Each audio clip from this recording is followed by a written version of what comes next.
Well, hello, everyone. My name is Jeb Livingood, and I'd like to welcome you to our annual UVA Creative Writing Alumni Reading, a program in the all-virtual 2021 Virginia Festival of the Book, a program of the Virginia Humanities. I'm Associate Director of the UVA Creative Writing Program, and I want to thank you for joining us. I especially enjoy seeing some alums and faculty and others coming in the audience. And if you haven't read today's books, we hope you will. For details about how to buy them from our bookseller for this event, the UVA bookstore, please visit vabook.org, where you can also explore our full schedule and watch past events. While you're there, please consider making a donation to support the festival's ongoing work at vabook.org/give. I just want to take care of one technical thing here I'm having an issue with, but no, I think I'm good. We'll have an opportunity for a brief question and answer session at the end of this webinar. You can send in your questions at any time, and I'll read them to our two authors after they've finished reading. This event is always the highlight of a busy spring for me. We've just made our initial offers for our MFA programs entering class for fall 2021. And I think applicants sometimes think that they've made it when they enroll in an MFA program, which is of course not true. There are no secret shortcuts here, no fast tracks to an agent. What there is time, some time to write and time to work with faculty, mentors, and peers.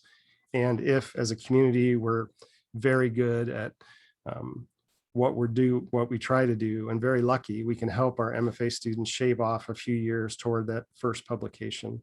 They would figure out most of the things our graduate faculty teach them on their own, given enough time and reading and practice.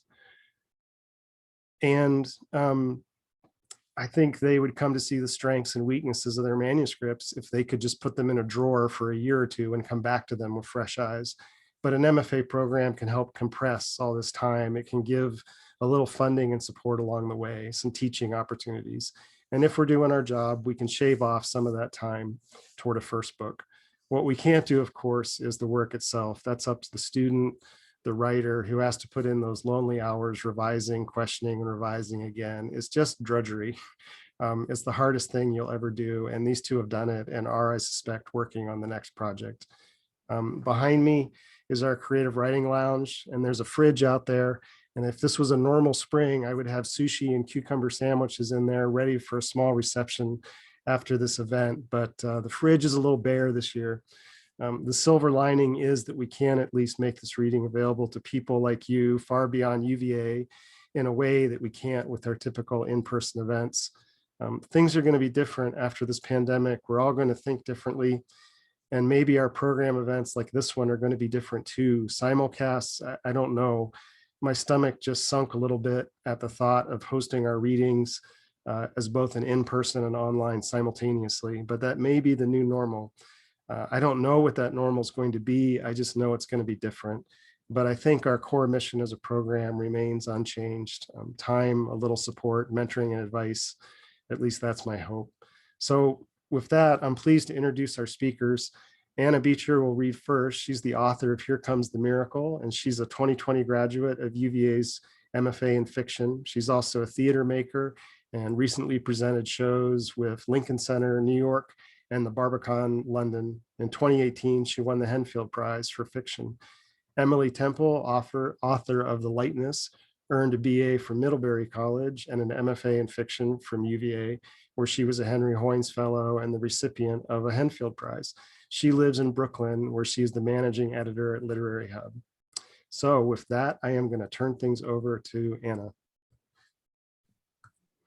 Thanks very much, Jeb. I will just say a little bit about my book before I read from it.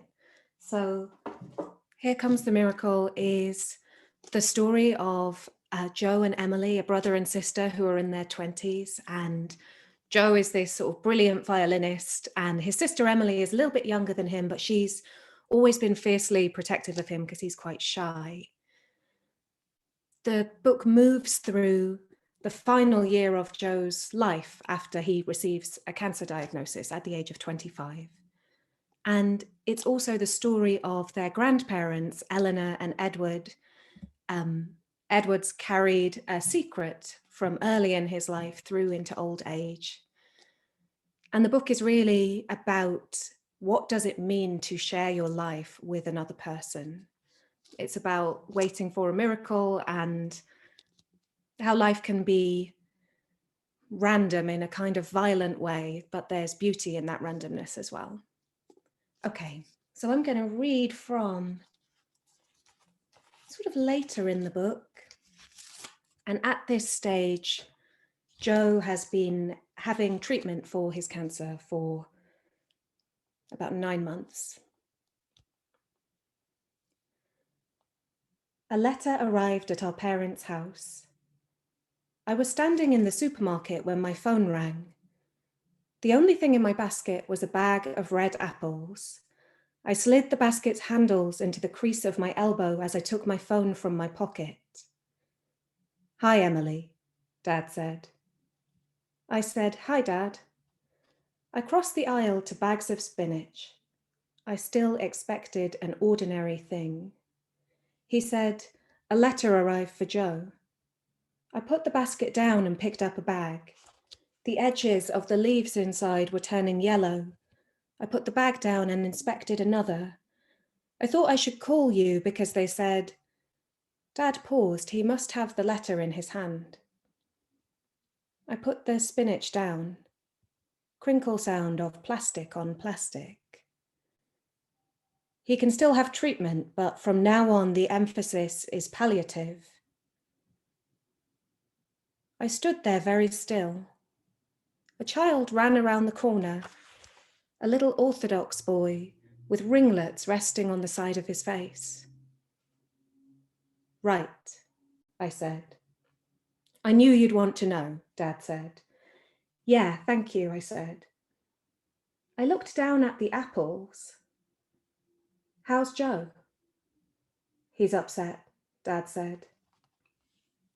Upset. All the things a phrase can cover, like, "I'm fine." All the times that isn't enough, but also isn't a lie. I am fine. I am living. When my shower runs cold, I can see all the veins in my chest afterwards, shining through me, fanned out like a tree. My body is working. I am fine. "Are you okay, Dad?" I said. "I am all right," he said. "Are you?" "I'm fine," I said. "Is Joe there?" He went out. "Is he okay?" "I think he's okay," Dad said. Okay as in not unsafe. Not unsafe as in not about to harm himself. "I'm sure he'd like to see you," Dad said. "Okay, I'll call him," I said. Then Dad said, "I love you," and I said, "I love you." My mobile phone was warm. It had recently begun to overheat and turn itself off, and I sometimes put it in the fridge, white rectangle on a white plate, to try and cool it down. Now I pressed it between my palms and willed it to keep working. There was a dent in the casing, silver shining through the white, where I dropped it on the kitchen tiles.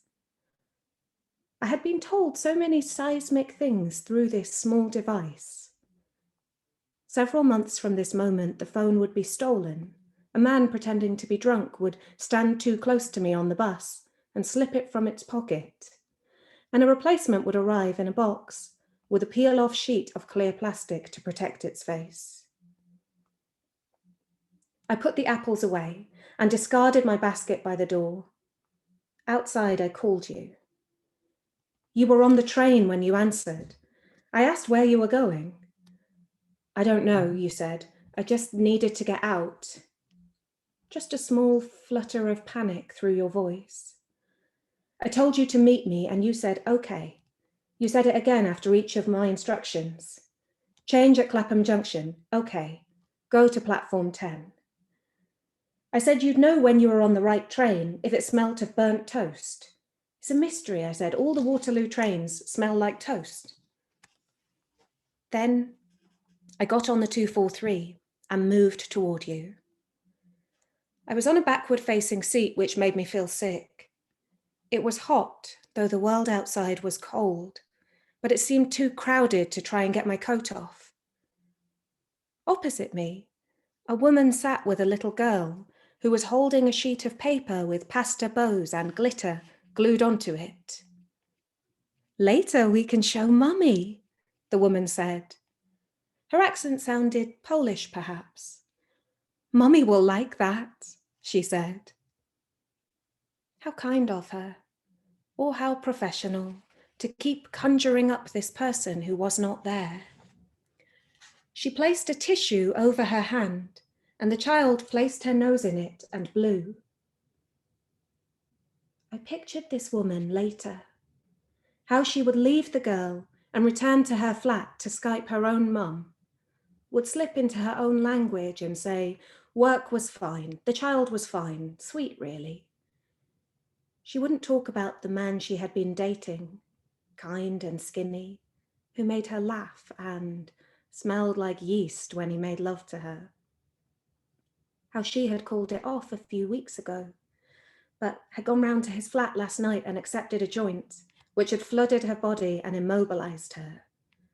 There was nothing for it but to lie down, giggling on his bed. She'd let him hold her. They'd kept their clothes on, and he'd only kissed her a few times on the scalp, because now they were just friends. "Don't love me," she had told him, and he'd said, "Baby, I'll try." Imagining her life made me feel clean. The bus kept halting. Suddenly, I couldn't breathe. I began to sob. I could hold in the sound, but nothing else. Tears fell down my face. My face felt very hot. I pushed my lips together, felt them turning white. When I opened them slightly, breath broke through with a sound. I breathed rapidly into my palm. My nose streamed, my eyes streamed. I couldn't stop. And the woman, the nanny, leaned toward me. She gave me one of the child's tissues. Her eyes widened. "It's all right," she said. "It's all right. It's all right." She said it over and over again. Weight of my tongue. The deep root of it where the mouth becomes the throat. I couldn't speak to her, but I could hear her through the wall of myself. She had perfume on. I nodded. I felt drugged. I gulped in some air, but couldn't say thank you as I got off the bus. On the street, I balled my fists inside my sleeves and dragged them over my face. I let the autumn air cool my skin. I could not let you see me so afraid. I breathed slowly, deliberately.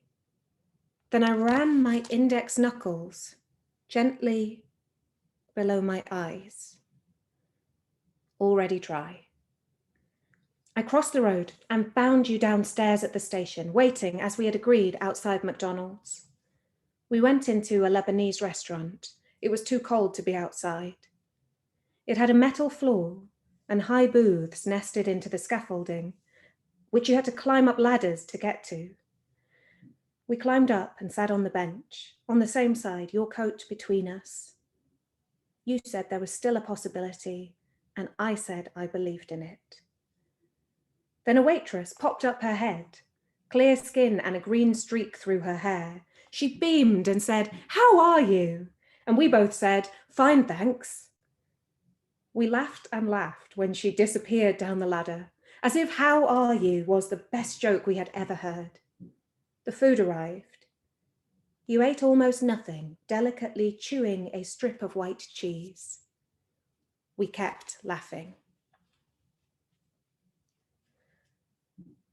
I used to cringe when friends said, "Love you, bye," on the phone to their parents or boyfriends. It seemed like a tick, always the same tone and rhythm to it. "Love you, bye." Once, Harriet accidentally included it in a voicemail to her hairdresser. It tumbled from her mouth as she went to hang up. I asked why her family did it, and she shrugged in case something happened. Our family had never gone in for that kind of prophylactic hurling of I love you at each other. But in the last 11 months of your life, we learned to say it often, to state the fact of it. I love you, Joe. I know, Emily. I love you too. One evening, when you were still at home, but much closer to death than I realized, you looked up and said, I'm never going to have a relationship. Pain in your body, your voice tight. You sat at the kitchen table with your hands resting on it, loosely clasped. Circular burns in the wood. Some side effect had made your legs itchy. You scratched them. I sat across from you, cutting cucumbers and mixing them into yogurt. I said, Joe, you don't know that. Dad stood at the stove making curry. You would usually be helping, cutting onions or laying the table, putting water into a jug and placing glasses by our plates. But you wouldn't be eating much. And besides, there was no strength in your hands. It's a central part of life, you said, agitated. It was only last Christmas that you had waited until the small hours of the morning to sit opposite me and say that you liked someone. Your voice quiet, your eyes flicking away from me to the window. You were sad, but there was a glimmer of a joke in it, the thrill of sharing a secret. When your cancer was discovered, you said, well, it's a bad chat-up line. Your palms open, ironic, exasperated. But you also asked the doctor whether people's partners left at times like this, and you relayed his response, it depends. I picture his shrug, a little question about you traveling through his brain before his eyes returned to your notes. Once, in a waiting room with Mum, you picked up a green and white leaflet about sex after colostomy, and rage spread through your body as you read. Fuck, you said loudly. They think I'm 60 and have a wife. Then you asked if she had a pen and wrote heteronormative bullshit on the front and slid it back into the rack. I took a bunch of mint leaves and tore them into the yogurt. The smell of curry filled the room, and oil rose from the pan and stuck to the walls. You said, I thought I had all this time. I got up and turned on the extractor fan behind the microwave. Dad grated a lump of turmeric into the rice, staining the metal and his fingers orange. He said, our culture centralizes romantic love. It's very reductive. Your skin was jaundice yellow, your eyeballs yellow like a reptile's. You said, yeah. Later that night, I turned off the television and sat beside you on the sofa. You said, hesitating, I just liked the idea of being part of an old couple, you know?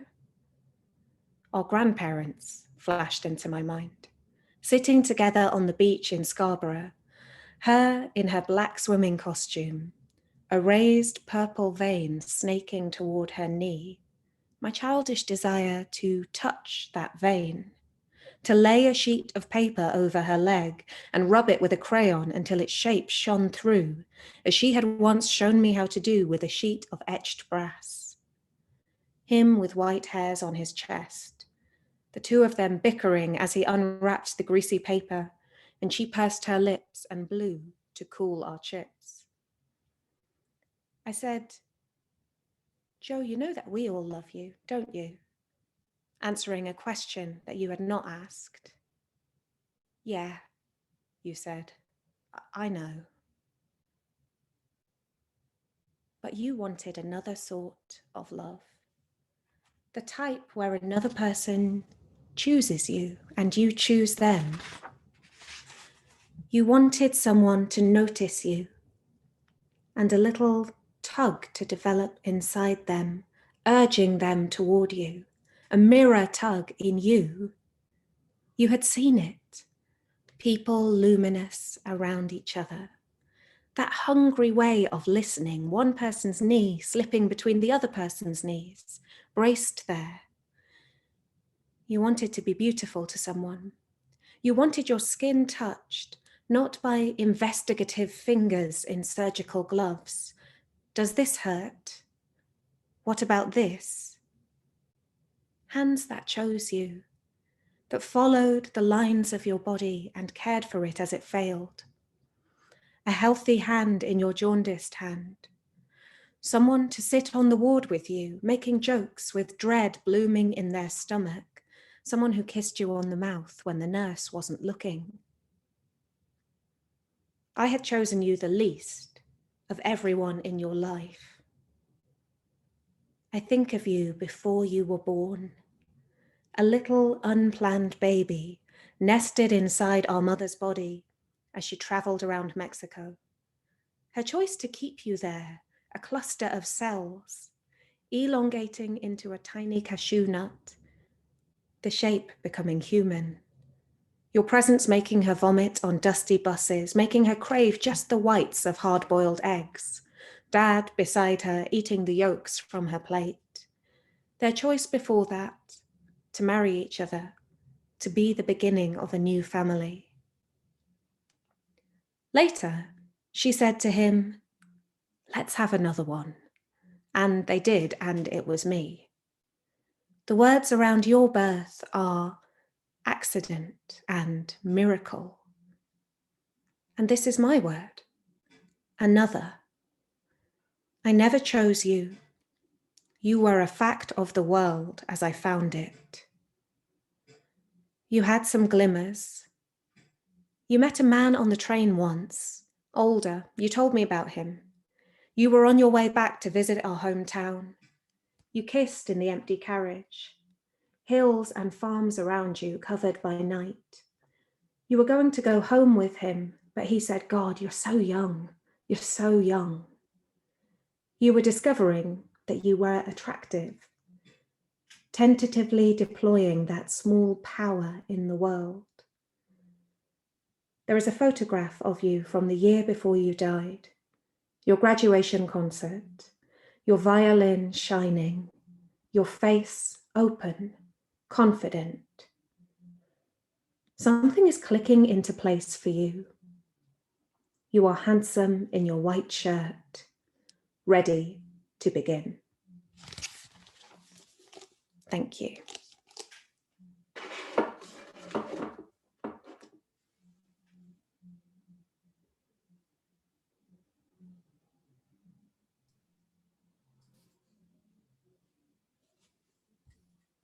So Emily, I'll let you come online now. Here you go.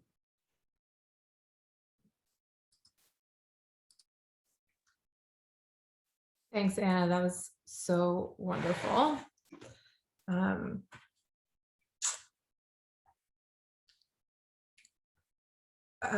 Okay.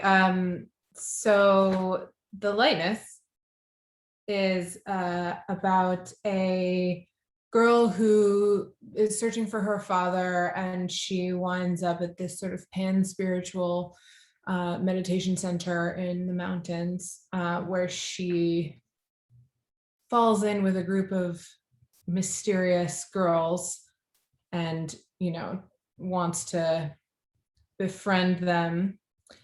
And the part that I'm going to read from is right when she is sort of invited to join them on their mysterious midnight activities for the first time. So she gets dragged out of bed and up the mountain and to the tent of the leader of these girls. So I think that's everything you need to know. Oh, the other thing you need to know is the narrator Olivia has been assigned Rhoda, which is shared daily tasks in the garden with this hot and sexy gardener that they all are obsessed with. So, okay, here we go. When I think about Serena's tent, I remember it as bigger than the others, though I know that memory is false or perhaps implanted. In reality, it must have been a utilitarian one-person triangle like all the rest of the tents on the mountain. Inside, there would have been a thin mattress on top of a narrow wooden pallet, a small clapboard bookcase, and a single flashlight that expanded into a weak yellow lamp, all of it tinged green by the nylon sheeting, all of it smelling of bug spray. The expansiveness, I remember, must have been Serena herself, or the fact that, as I was about to discover, she had brought pillows and blankets and candles and a gold Moroccan ottoman and sheepskins and silks to throw over everything, like layers of luscious fat draped over cold gray bones. Janet whistled as we approached, and when we heard an answering cough, Laurel unzipped the tent from the outside. I stepped in after them to find Serena sitting cross-legged at the head of her cot in a red silk kimono, a large book open in her lap and a box of ladyfingers, almost as large, on the pillow by her side. "Oh, good," she said without looking up. "You're here. Listen to this description of Maya, will you? Her hair is soft, clean, and sweetly scented, black like the excellent bee and arranged in braids." She raised her head. "Black like the excellent bee." Her mouth looked like it opened on fish hooks. She had a joker smile. Her teeth were a little disorganized, I noticed. This did not detract from her overall appeal. Janet settled cross-legged on the ottoman in the corner. "What's that now?" she asked. "A Lita Vistara Sutra," Serena said. "Her eyes are like lotus petals. Her teeth are like stars in the sky. Her thighs and calves are like the trunk of an elephant, and her knees have a shapely form. Surely she can only be a divine maiden." "Shapely knees indicate divinity," said Janet. Noted. "It does make sense," said Serena. "I have ugly knees," said Laurel mournfully. She lay down at the foot of Serena's bed and stretched both legs into the air. Her knees looked normal to me, but I didn't say anything. "Well, no one's making any particular claims about your divinity," Janet said. "Besides, you're no maiden." Laurel sat up and threw a pillow at her. Janet ducked and it hit the side of the tent, sending a shiver through it. "Let me have one of those?" "She sounds rather ghoulish, is all I'm saying," Serena said, passing her the box of ladyfingers. "Eyes like lotus petals, teeth like stars, elephant trunk calves." "There's really no logic in what people find attractive," Janet said. She held up one of the spongy biscuits. "There is too logic," Laurel said. "It's actually extremely simple, just maybe not in 4th century Tibet or whatever." 3rd century, Serena said, "and probably India, though I think the Lalita Vistara is actually a compilation of several sources, so it's hard to say." "Why is she still standing?" Laurel said. They all looked up at me. I hadn't realized that I was. I sat instantly on the cold floor of the tent. Serena closed the book, slipping a leaf between the pages to mark her place. Her kimono shimmered with her every movement. I became uncomfortably aware of my pajama pants. My pajama pants had popsicles on them. The popsicles had faces. I think the faces had their tongues sticking out, but I may just be self-flagellating now. "Olivia," Serena said, "thanks for coming." She motioned for Janet to pass me the ladyfingers. "Have you 3 met?" I nodded slowly, taking a cookie. There had been introductions among the Garudas, but I knew that wasn't really what Serena meant. "She's friends with Harriet," Laurel said, prodding one knee with a finger. "Well, that can be corrected," Serena said. She slid over to replace her book on the shelf, her movements so fluid it seemed the world itself shifted to accommodate each of her intentions. "Laurel," she said, "let Olivia sit on the bed." Laurel looked appalled. "She's our guest. Guests should be given the best seat." When Laurel didn't move, Serena frowned at her. "You can have it back next time," she said. "If you're here, I mean." Laurel glared at me and pushed herself onto the floor. I hesitated, but Serena gestured impatiently, so I took Laurel's place at the foot of the bed. It was still a little warm, and I had to keep myself from kicking Laurel in the back of the head for good measure. You might as well learn this now. Even the tiniest bit of power turns me instantly immoral. For what it's worth, I like Harriet, Janet said. You would, Laurel said. I just said I did, Janet said. Are you quite slow?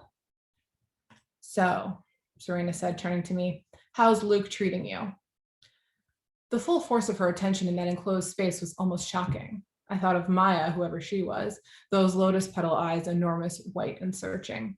Fine, I said. He doesn't say much, just sort of hands me things and wanders away. That sounds like him, she said. But would you say he likes you? I didn't understand where this line of questioning was leading. He gave me a flower, I blurted. Did he? Serena said. She and Laurel exchanged a swift glance. I still don't understand why they gave the garden rhoda to a new girl, Laurel said. Well, they're not stupid, Janet said. They are, though. I could feel Serena watching me. I looked down at the popsicles. They had turned evil and leering in the half light of the tent. My dear Olivia, she said at last, I was hoping you'd join us tonight for the feeling. For what? I said. The feeling, she said, as if that clarified anything at all. We followed her out of the tent and away from the clearing, along an almost imperceptible path that eventually sloped upward to a small platform made of rock, flat and open like a palm.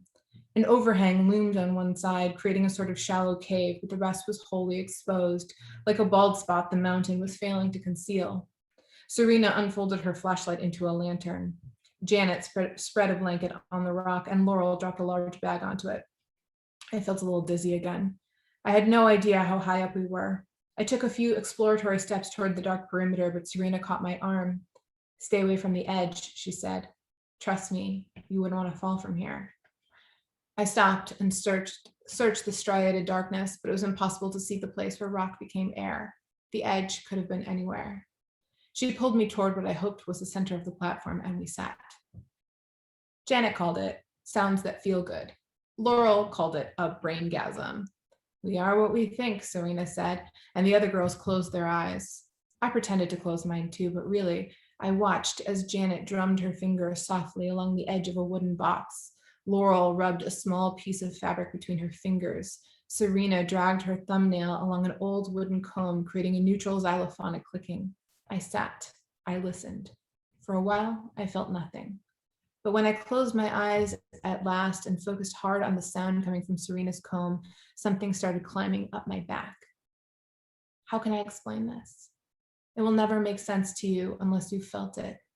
But here, it was as though there were strings connecting my ears to my tailbone in a giant V, strings that had always been there, but that I had never noticed before. And then the strings lit up, ting, ting, ting, and grew denser and then brighter and sour somehow. And then something was knitting itself between the strings like a web, snick, something feathery, sneaky, warm.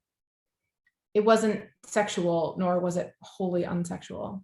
It felt like the shiver you get when someone massages your scalp with too light a touch and you're both enjoying it and desperately reaching out with your very skin and hair for more, except distended and stretched, filling your head with the feeling of an itch being scratched or almost scratched, an itch you didn't even know you had there on the hot red underside of your scalp. Years later, I found out that the feeling is a documented phenomenon and was not, as I had thought, a magic specific to us. Look how quick I am to say us, foolish thing, alone. The official term for it is ASMR, autonomous sensory meridian response, and the little alternative versions of us who practice it these days get their feelings via YouTube clips, watching some wispy woman with a soft voice apply makeup to her face or click her long fingernails together or name everything in the room in a frantic whisper. In one video, a slim-nosed blonde with a German accent fits a wig onto her camera so she can give the viewer a haircut. She combs the limp bangs that hang across the lens. She snips at them with a pair of sewing scissors. Can you feel it? She asks. Can you feel what I'm doing right now? It may seem like you can't, but just see if you can. There. You feel it, don't you? Yes. Doesn't that feel good? I watch it and think, we are all so desperately lonely. Serena told me once that giving herself the feeling was the only way she could have dreams. Without the feeling, it's only blackness, she said. Not just nothingness, not just going to sleep and waking up. It's like I'm dreaming the blackness. What's the blackness like? I asked, but she wouldn't answer. After it was over, Serena reached into the pocket of her kimono and pulled out a silver box. From this, she extracted a slim cigarette, placed it between her lips, and lit it with a little silver lighter. She didn't offer one to me or anyone else. Those things will kill you, you know, Janet said. Don't be boring, Janet, Serena said, leaning back on her elbows and exhaling with exaggerated relish. Anyway, what was it that Shantideva said? Life is a party thrown by an executioner. She looked at me. So, did you get it? She asked. I think so, I said. If you don't know, Laurel said, you didn't. She glowered prettily, and I remembered a cartoon I'd seen as a child, a singing goldfish, plump and shiny, made sexy with long eyelashes and purple eyeshadow and a coquettish pout, its gossamer tail flicking suggestively around the screen. That was the earliest shadow of a sexual impulse I can remember. From a place near the base of my spine, I wanted all of this, to possess it, to become it, and to squeeze it unmercifully in my hands until it died. I got it, I said. Good, Serena said, because the feeling is only the first step. Oh, Laurel said, don't. The first step to what? I asked. I wanted to kick her again. We've been discussing it, Serena said. She exhaled another stream of smoke at the sky. And we're going to learn to levitate this summer. Her voice was flat, matter of fact, as if she were telling me that they were going to the beach this summer, or planning to perfect their bocce game, or finally master the French subjunctive. Since we're here, she said, at the levitation center. She spread her arms. She had the glint of a zealot. Since we're always here, said Janet. It's what this place is for, after all, said Serena. I'm sure you've heard the rumors, said Laurel. Yes, I had heard the rumors, but which rumors did she mean? The small scratches, the movie star, the mental hospitals, the geological phenomenon. I thought only certain people could do it, I said. The chosen ones or whatever. We're going to choose ourselves, said Serena. Since no one else ever would, said Janet, tugging at a little plant that had risen between the rocks. Speak for yourself, darling, said Laurel. It's dangerous, said Serena. It will be difficult. Do you want to? Did I feel a sense of foreboding in this moment? Did I have any idea, any inkling of what might happen to us? Did I think what she was offering me was truly dangerous or even remotely possible? Of course not. Don't be ridiculous. I wasn't even thinking about levitation. I wasn't even thinking about my father, although later I would. Later I would tell myself that levitation was the key to truly knowing him at last, the key to his love, to everything I thought I wanted. But at that moment, I was thinking of nothing except the girl in front of me with the dark hair and the dark smile and the dark eyes sunk deep into her head and her two dark friends who were waiting for me to answer. I want to, I said. Good, she said. We're going to get everything we want this summer. She looked into my eyes. I promise. And why not? Even before I understood what Serena was really after, the appeal of levitation was obvious to me. Every girl wants more from the world. Every girl wants magic to transcend the mundanity of her life. Every girl wants power, and Serena more than most. I had felt that about her immediately. Of course, levitation, as a power, has a relatively limited phenomenal scope, but it is more than merely lifting into the air. It is a symbol of freedom. All little children dream of flight. It is a symbol of control, ditto. As in so many cases, the blurring of the sign and the signified simply cannot be helped. For instance, the first thing TV witches learn to do is levitate objects, pencils mainly. This often serves as the first indication that they are irreversibly unlike other girls. Girls love to be unlike other girls because of the lies we are told about what other girls are like. Powerful mystical items are frequently found floating over their pedestals.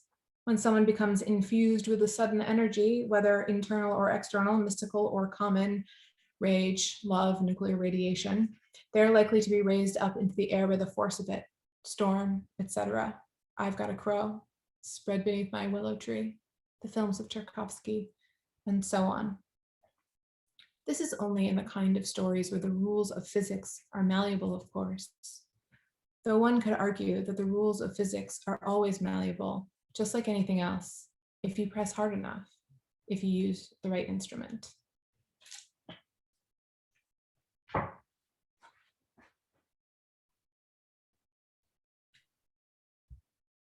Thanks, Emily.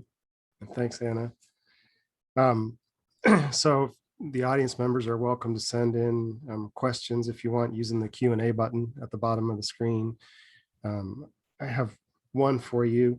I think it was Emily was talking about the platform flat and empty like a palm. It was reminding me of building building a porch on the back of my house. And I had a friend who helped me through it. He did a lot of construction. And at one point, when we're putting up the ridge board for the roof, he cut a little notch in the end of it. And I tried to ask him what that was for. And he tried to explain it to me, and I just didn't get it. And it wasn't until 3 days later when two rafters came together and fit perfectly over that notch that I was kind of like, oh.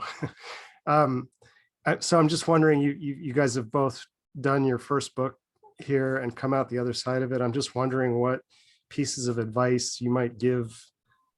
What are the things you wish you had known, or that you would, I don't know, that you're going to see coming next time that you didn't see coming this time, just either in your own technique or the process? I'll let you answer it in whatever way makes the most sense to you. I don't know. I actually think that I understand why it's so hard to write a second book, because I think if I had known when I was writing this book how little of it would still exist from the first draft to the last draft, I would have lost the will to continue. Because, you know, it just changes the number of times that I thought, I'm done, this is it, and then that was not it, and I was not done. Countless, 14 maybe drafts, even before I got to edits with an editor. And so I almost want to say, hang on to thinking that every draft is the last draft, because there are so many, you know, I keep a graveyard file with everything that I've cut, and it is 3 times the length of this book. Like, it just, so much is gone and rewritten. And actually one of the reasons I read that section was because it's pretty intact from when I first, you know, forced it on Jane. And I just like, so it's like a special little treat that I'm like, oh, it survived. But yeah, just pretend. Yeah. So just don't learn what I've just said. Just never learn that, and keep going as if that's going to be the final draft. I can really relate to that so much. Just, yeah, you saying that especially makes me think about this whole year of my life where I was primarily writing about this one character who now exists in the book as a sentence. You know, she's a sister to someone else and wasn't needed. But it took me a long time to work that out. I think for me, the sort of whittling away process, or finding what is the real book and what is the sort of exercises that I am going through in order to discover that, and all of the cutting that entails. Some of it was about avoidance for me, because my book is somewhat autobiographical and about something that was painful in my own life.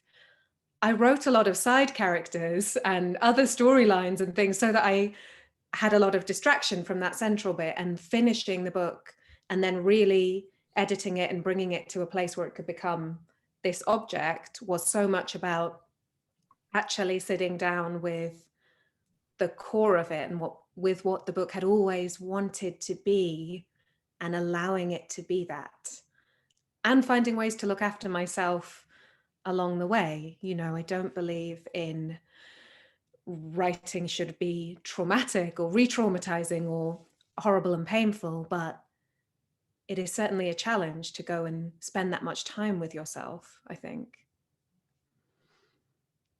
Yeah, and I mean, I would just say, I don't know if you felt this way, but I think the best advice for writing a first novel, especially when you're used to writing stories, is just get to the end one time. Just get a beginning, a middle, and an end one time.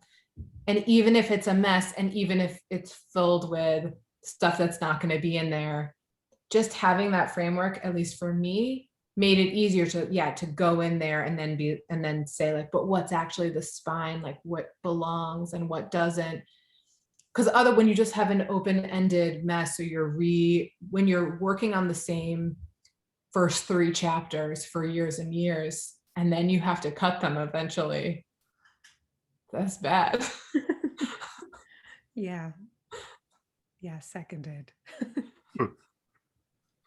How about a similar question for MFA programs? Now that you guys have, been out of the MFA program for a while, is there stuff for people that were going into MFA programs, things you would wish you had known before you went in? Or I don't know exactly what question I'm asking, but I guess something you figured out about an MFA program after you had gone through it that would have been nice to know before you went in.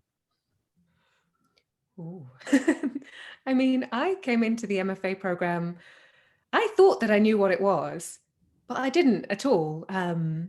I think because I'm from a different place, and we don't have quite the same institutions around creative writing in the same way in the UK where I'm from.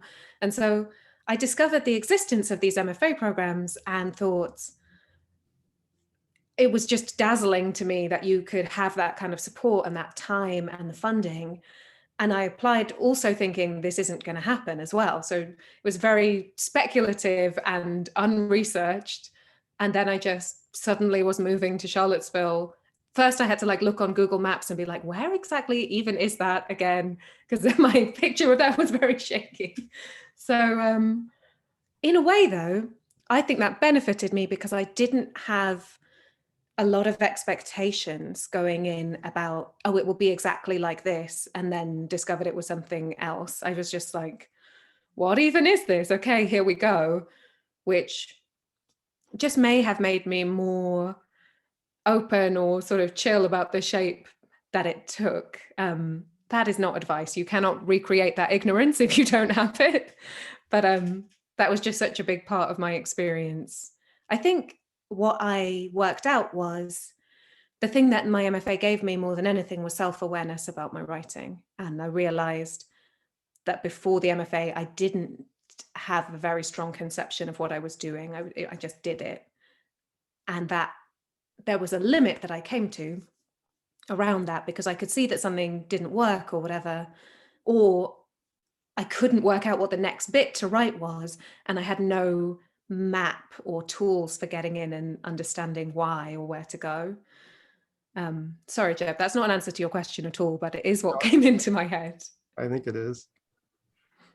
Yeah, I mean, I always say that, again, this is also not an answer to your question, but I think I always say the thing that MFA really gave me more than anything. I mean, obviously, yes, funded time is indispensable, but the thing that it really gave me was it gave me permission to take myself just a little bit seriously.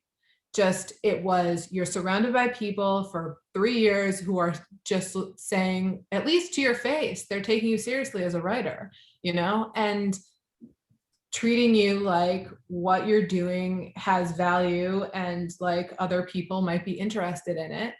And as someone who, had been working for years in New York in sort of digital media, which I still do, but and writing these little stories to myself in the mornings before work, just having a whole group of people say, oh yeah, you're a writer, just really encouraged me to think about my schedule, to be disciplined, to approach it, and not to take myself seriously as in, I am the greatest now, and but to give myself permission to really invest in it and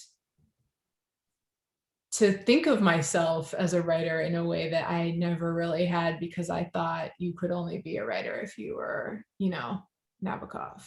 No one else was still no one else is right, but it's fine. So yeah, I think more than anything else, just also, here's the advice. Don't waste your time. It seems like you have so much, but then you have to go back to work after. Yeah, that precious first year in our program, at least I think it just zooms by people. And Yeah, and that first year, and then it's like all of a sudden you have to be writing your thesis. One other thing I would say if anyone's coming into the program is the chance to teach is such a gift. It's just such a amazing thing. If you're really lucky and you're like me, it's a gift because you really like it and it works for you and kind of clicks with who you are.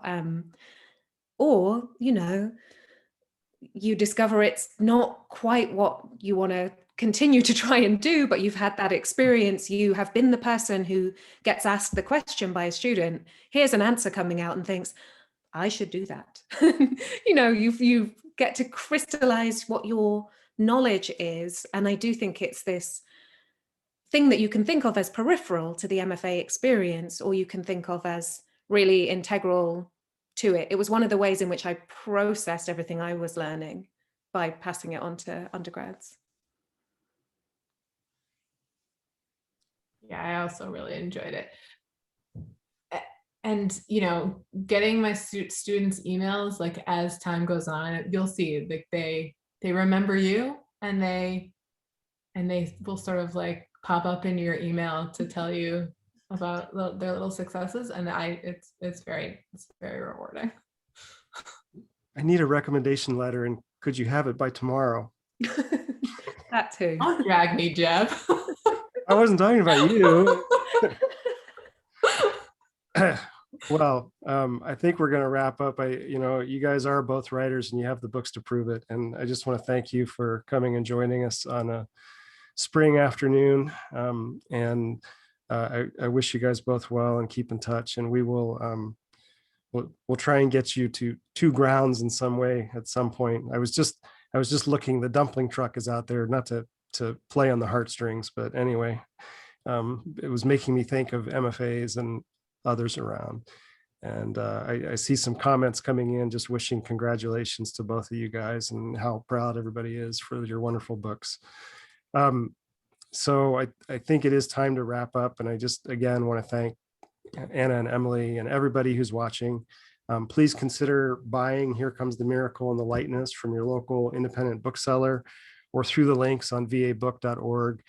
You can also check out the other events in the all virtual 2021 Virginia Festival of the Book at vabook.org. And with that, I think we'll sign off. So thank everyone for coming, and Anna and Emily, especially thank you. Thank you. Thank you, guys. Thanks, Jeb.